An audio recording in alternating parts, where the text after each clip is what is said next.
Hoboken City Council did not pass a resolution for T&M Associates to complete a Class 2 bike redesign for Washington Street. They did, however, pass the amendments to preserve 21 parking spaces as well as angle parking. Hoboken Mayor Dawn Zimmer did openly discuss to City Council as well as the attending public that she did not want city bike lanes on Washington Street. My position is that if we're going to move forward, we should be moving forward with a design that does not include bike lanes. So,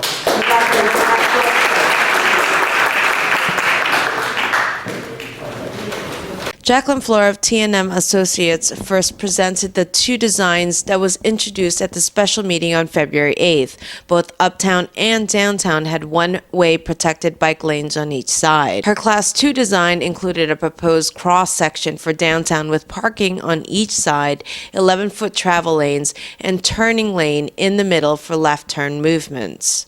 A proposed cross-section for uptown included parallel parking on one side with 11-foot travel lane, center turning lane for right turns, and a 14-foot travel lane with 60-degree angle parking. With the downtown proposed intersection configurations, the curb extensions or bump outs remain the same elevation as the sidewalks, but is pulled back 6 feet from the original proposal. With the proposed Class 2 bike lanes, there will be 8-foot parking with 6-foot buffered bike lanes on both sides and 11-foot travel.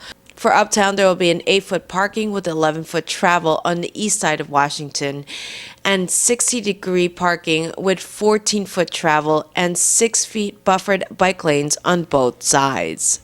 Shortly after the presentation, 10 speakers during the public comments portion all share their disapproval for bike lanes. Take my tape measure out to measure the car door open.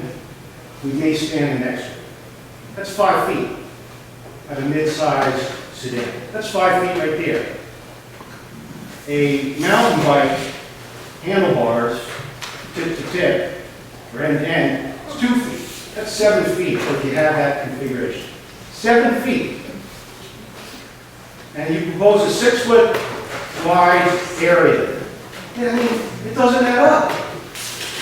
I don't know how many tens of thousands of dollars of taxpayer money has been spent on these engineers proposing these things that if you look at a tape measure, you can see it doesn't work. Lifeblood of Washington Street is the pedestrian, since we have very, very little parking that is in the vicinity of Washington's retail shops, restaurants, and service shops.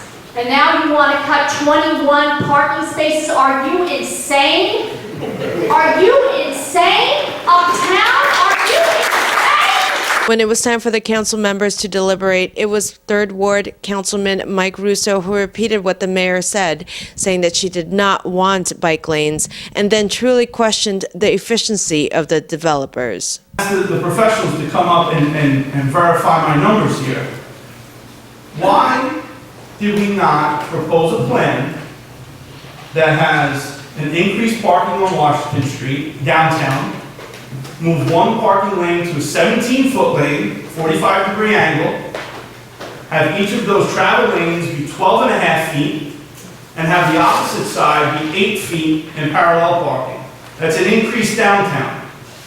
Do the same thing uptown by keeping both sides, angled parking, increase them to 60 degrees on both sides, have no bike lanes at all up there either, and you have a 13-foot travel lane in each direction.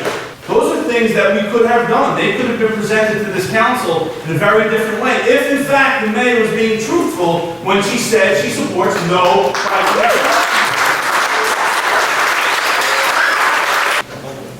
Okay? You're looking at 140 parking space increase. You have showers in the driving lanes. You have a complete street project. All the infrastructure gets changed, all the lights get changed, and everyone walks out of this room putting their hands above their head.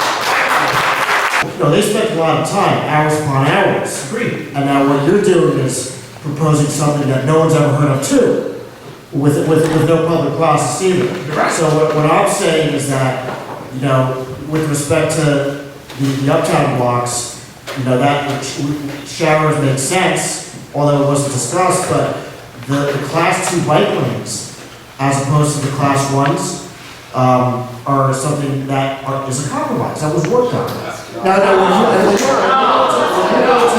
When you go to Sharon's, that's a huge difference. I don't agree with that. The only reason I came up with an alternative was because the mayor came up with an alternative Okay. that not one of us got to see. She added this fictitious middle lane So to you that. feel blindsided by the mayor, fair enough. Well, his fair enough. On the resolution, it was only First Ward Councilman Mike DeFusco, Councilman-at-Large James Doyle, and Hoboken City Council President Jennifer Giatino that voted yes. Councilman-at-Large Ravi Bhalla did propose 2 amendments to preserve the 21 parking spaces and maximize angle parking. On the amendment, it was 8-1, with only Council President Giatino voting against. Hudson County View, the eye of the community.